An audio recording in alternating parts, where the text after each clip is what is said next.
Hi, bird friends. Hi, bird friends. You have had a lot of questions and comments about a previous piece of content that I did talking about how I need to get an appropriate cage for my male hyacinth, Boo. This is not Boo, this is Phineas. I'm like his bird uncle. But, well, I'll answer your questions. And he's being a little bit of a camera hog, but I figure people probably don't mind because he is really beautiful.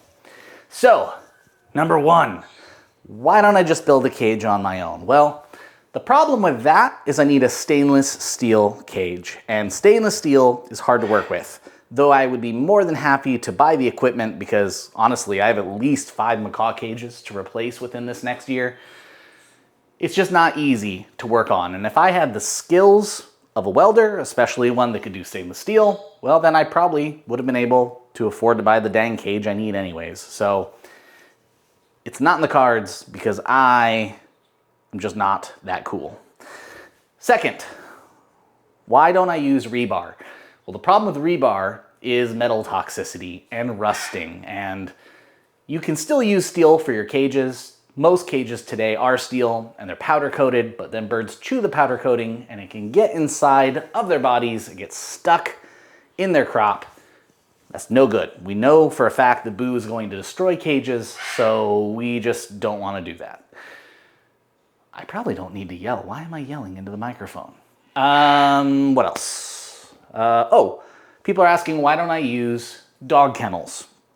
Well, the galvanized kind would, again, be dangerous because of the galvanizing. But the powder-coated kind, well, I have one of those. It was outside and it was destroyed in the last hurricane. I had about a 20-foot by 10-foot one that I used for all of the birds. I really hope to one day soon build something new outside for all the birds to enjoy. And we can go live out there and we can see the birds fly and it'll be great. But it's gonna cost like a car. What else were people asking? Oh, why not even just have him in a cage? Just be cage free.